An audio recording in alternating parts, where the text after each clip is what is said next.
Hello,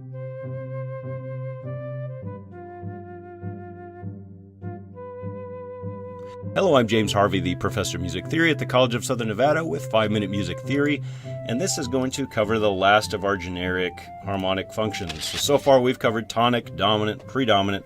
Now it's time to talk about the preparatory function.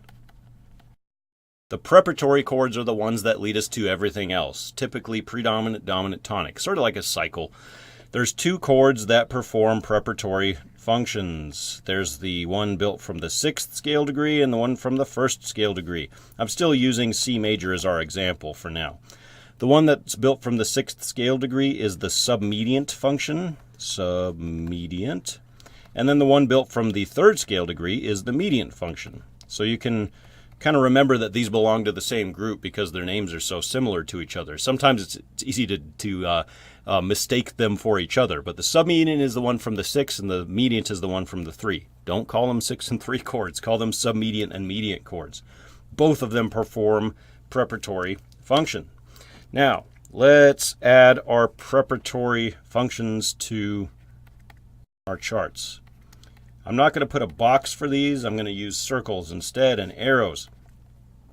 So now the top chart, which is not yet complete, but we do have all the harmonic functions here. You can see where everything goes. The farthest chord away from the tonal center is the mediant chord, and then the mediant flows into the submediant flows into predominant, etc. Now we need to add a preparatory rung here to our onion or our rainbow, however you see it. That's not a very good arrow. See if I can draw a better one than that. I don't think we're going to get any better than that. So now we have all of them. You can kind of see how everything works. Everything sort of gravitates towards the center of that bottom chart, and then it flows from left to right on the top. There are a few exceptions to these, however.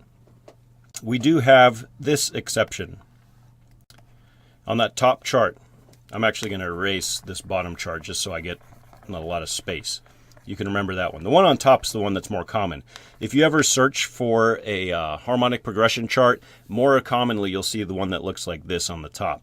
So we have one exception, and that's the submediant can actually go into the dominant. Actually, that's not correct. It's the opposite. I apologize.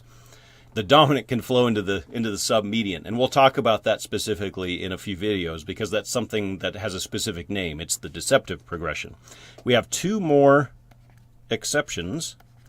We have this and this. The submediant, the subdominant chord can flow into the tonic chord, and the mediant can flow into the subdominant chord.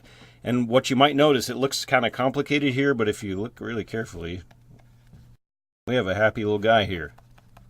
And in my class, I usually refer to this as the tonal smiley face, by the way. You don't need to, but it does sort of look like a tonal smiley face. Now, this is really important to get in your memory banks as soon as you can, because this is the typical flow for harmonic progression in tonal music. That doesn't mean that it's a set of rules and that the chords need to flow that way, but if you want to build towards a strong tonal center and get good grades on your theory homework, then you need to know this chart and know how these work. And basically that's it. We have those 4 generic functions: tonic function, dominant function, predominant, preparatory. And within those functions, there are more specific functions.